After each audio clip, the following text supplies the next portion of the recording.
This is Essential. This is Essential Audio. Welcome to The Money Pot, our podcast at Money 2020. I'm Rachel Morrissey, a content producer, and I'm here with Keisha Allison, the head of content for Money 2020 USA. Hey Keish, how is it out in Jersey? Hey Rachel, hanging in there, and it's not too bad. How are you? Hanging in Brooklyn, working all day, Netflixing at night, same as everybody. Yeah, I'm trying to imagine what this would be like with my kids without Wi-Fi and streaming. I really hope this isn't a permanent change for schools. I'm looking forward to the time they can get out of the house again. I get so tired of all the video conference calls. I can only imagine how tired they must be trying to pay attention to that all day. They're spending even more time with technology, and we had to adapt a lot of new services that have been getting a lot of news lately, and not in a good way. We all had to rush to adopt tech at home, and we didn't know the security risks for some of it. Companies have had to do the same thing. So many had to go to remote work faster than expected. It had really strained cyber security teams. That's one reason I'm excited about today's show. We both spoke to really incredible people. I got to speak to Anil Marcos at Booz Allen Hamilton. He's the Executive VP and Digital Risk Analyst there. Yeah, he's great. And I got to speak with Andy Renshaw, a VP of Banking Solutions at Feedzai. We asked them about the different risks that companies were facing at this time and how best to mitigate them. Unfortunately, in times like this, there will be people and groups trying to take advantage of the new remote working conditions and how that has stretched security parameters for almost every company. They are phishing, farming, and smishing a lot. Maybe we should break those down a bit. Phishing is a pretty common term. Farming is its cousin.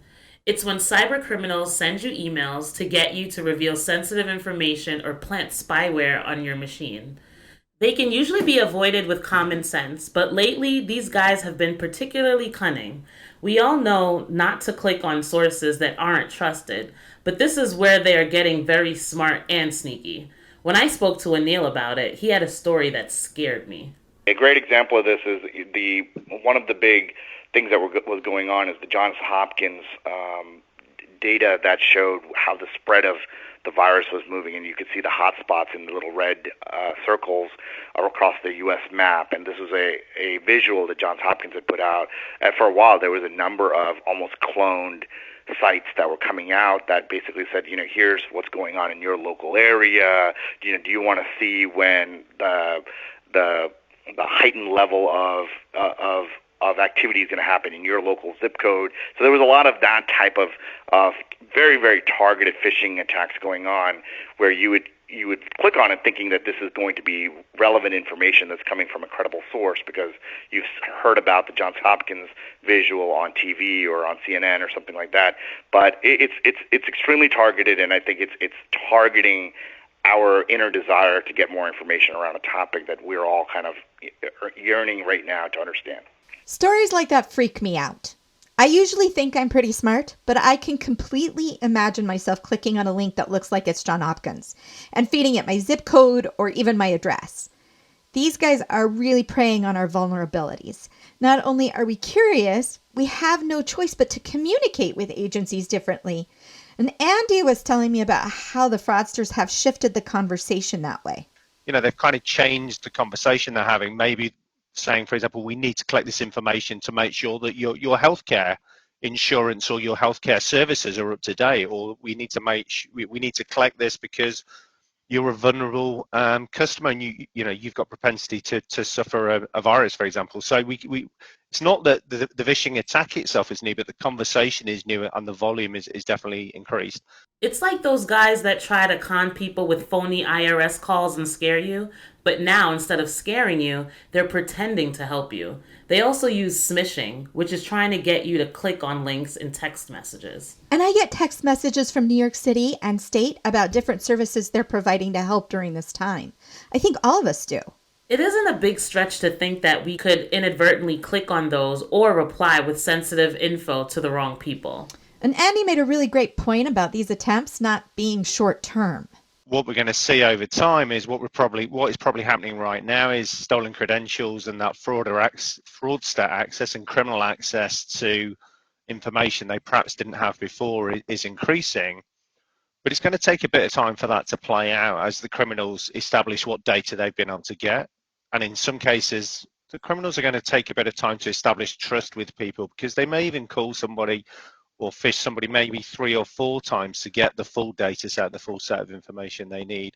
So I think it's actually going to take time for them to do their research and monetize the fraud. So whilst I believe we're at the start of something now, I think we're going to see it play out over the coming months in terms of that monetization and the real impact on customers and on companies' kind of bottom line. I think certainly it's not going to it's not going to go away almost as quickly as things settle down again, kind of post-pandemic, and as we return to more of a normal environment. I think we'll see a longer reach out from the compromises that are happening here and now.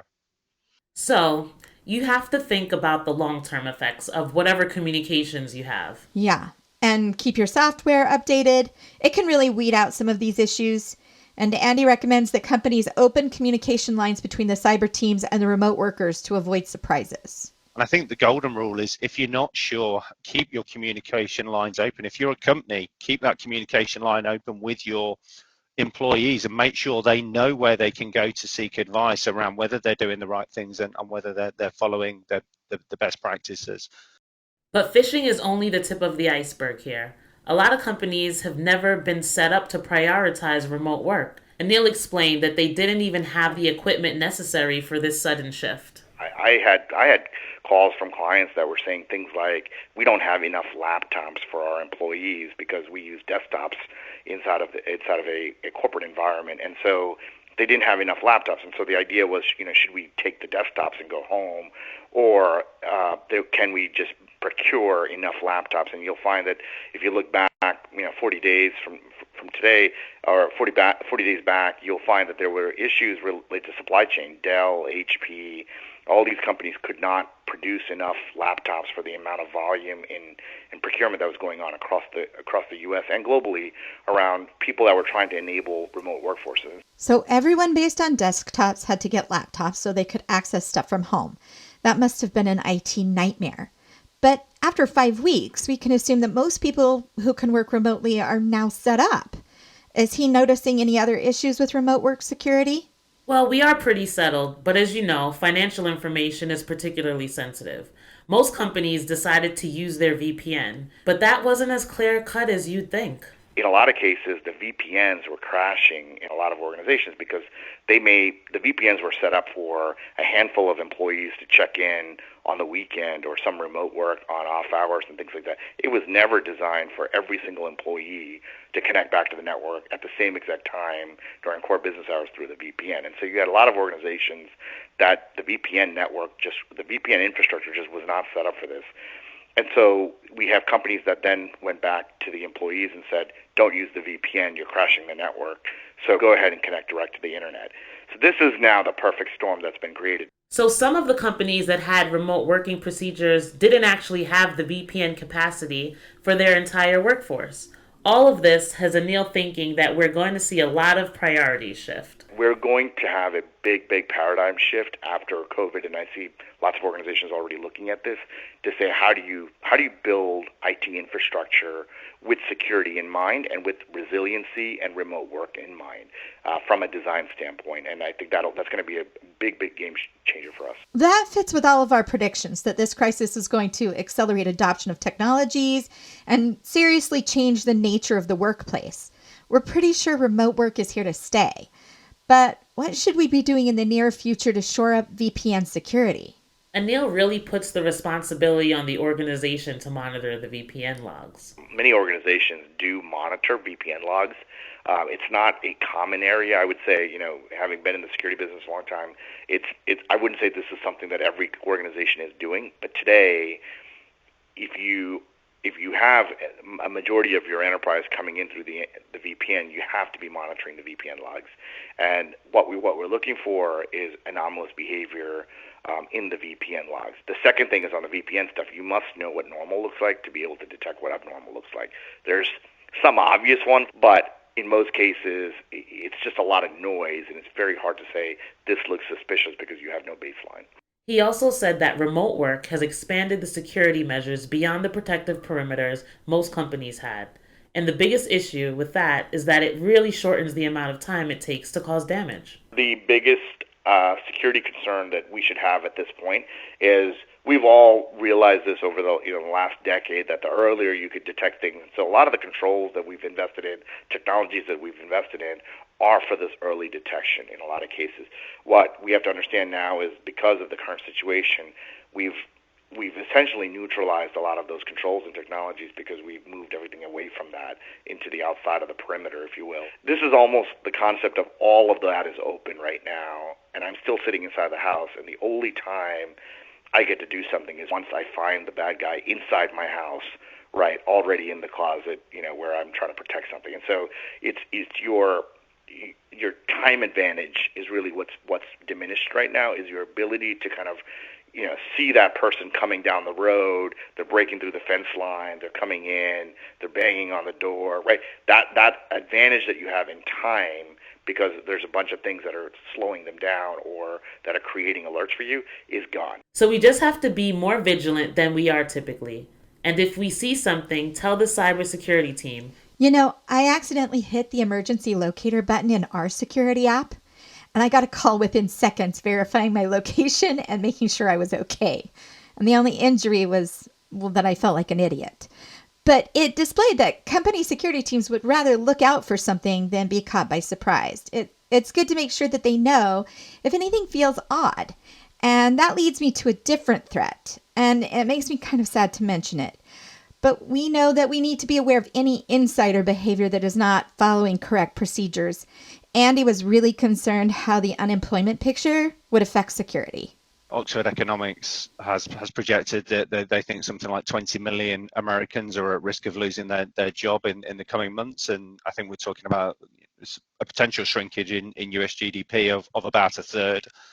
I'm UK based, and I think from our perspective as well, I think City AM, if I remember correctly, they're saying that they think that the UK employment rate will double between kind of over the next quarter or so. So we're definitely going to see an increase in job losses. I think also what that does is it creates an environment where people are more worried about their job. And I think what that means is there's going to be a number of people looking for new employment, and that may mean that they're more willing to do things that are slightly odd.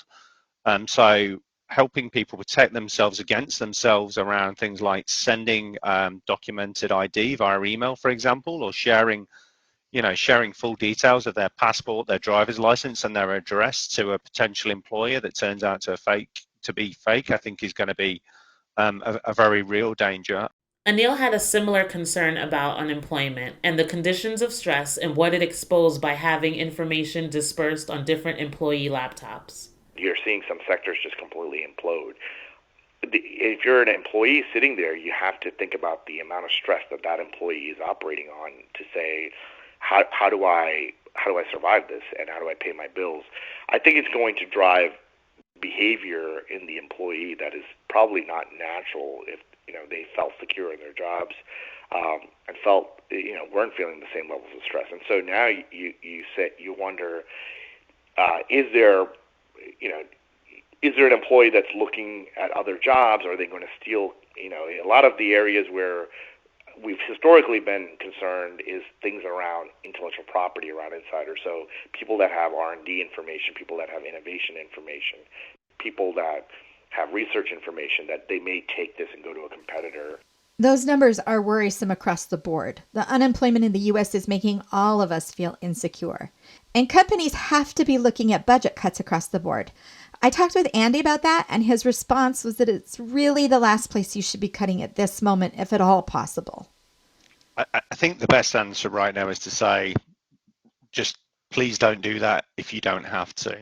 I think the pragmatic answer is all areas in a company come under pressure around budget cuts, and if there are projects or maybe there's large IT upgrades coming, or maybe you were thinking about transitioning to the best new software out there, maybe this is the time to not make those transformational leaps and maybe put those on hold for a period of time and really focus down on what you have today and really focus on increasing your detective controls, your monitoring and your threat identification. So maybe that strategic project that you were kind of planning on doing over the next 2 years can go on hold for three months or so. And as I say, if it was me running a security department right now, I would be increasing my monitoring. I would be turning up my detection metrics, my triggers, and I would really be, again, encouraging people to identify issues as early as possible. It may sound self-serving for him to say that, but I think he has a good point. Cybersecurity is already stressed, and companies are already taking greater risks. Yeah, I think it's a bad time to do that as well. And Neil also pointed out that this has changed the budget priorities for every company. We have set strategic initiatives in a lot of organizations based on what we knew historically to be the priorities. The priorities have completely shifted now. And so the set budgets that we had 6 months ago are almost irrelevant and have to be redesigned. And so if you think about, we may have had a strategic initiative around going digital or moving into the cloud or redesigning our applications to be cloud native.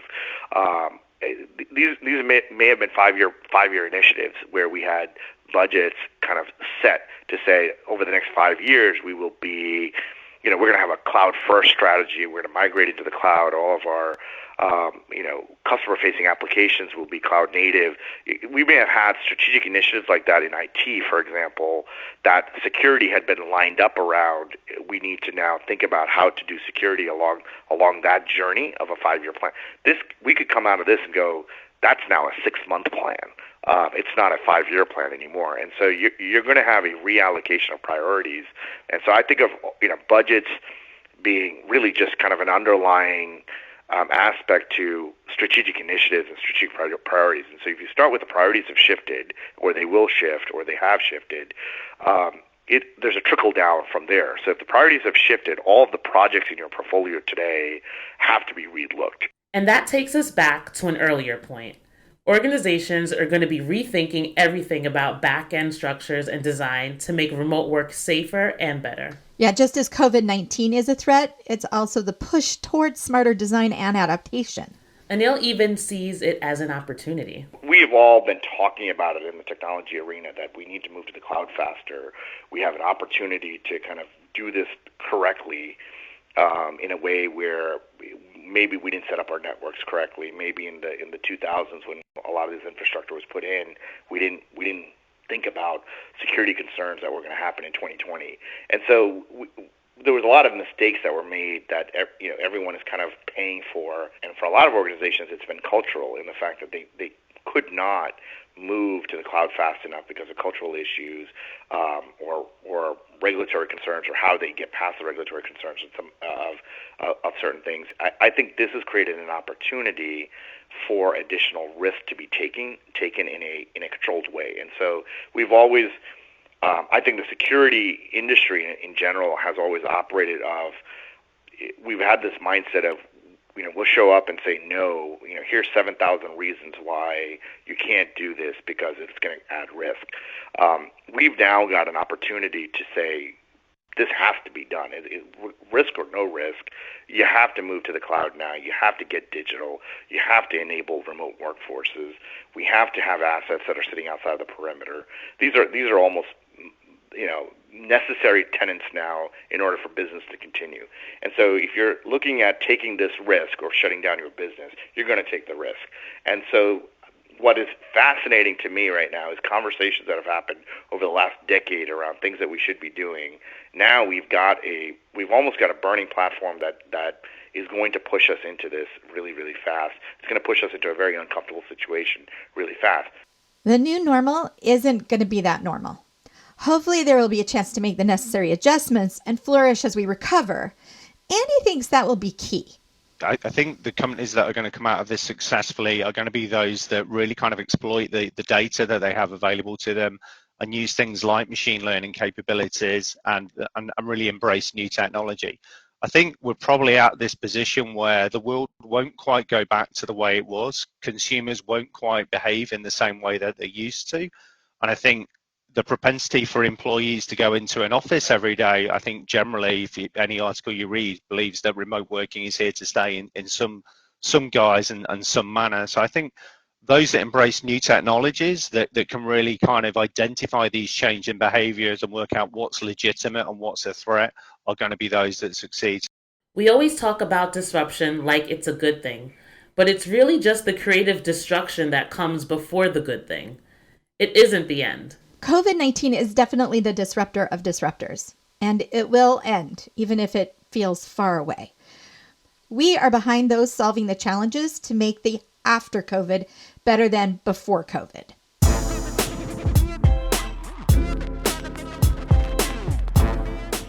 Well, that's it for this edition of The Money Pot. We want to thank our guests, Anil Marcos from Booz Allen Hamilton and Andrew Renshaw from our friends over at FeedZai. We also want to thank our producer, Roland Bodenham. If you like the show, give us a quick review on iTunes. And also, if you know of innovation happening in response to the COVID crisis, go to our website and submit your story on our FinTech's Fight Back page. Yes, we're collecting stories from around the globe as different innovators are creating solutions to assist in this health and economic crisis. And last but not least, the Money 2020 US call for content is still open. Submit your session ideas now. This is Essential. This is Essential Audio.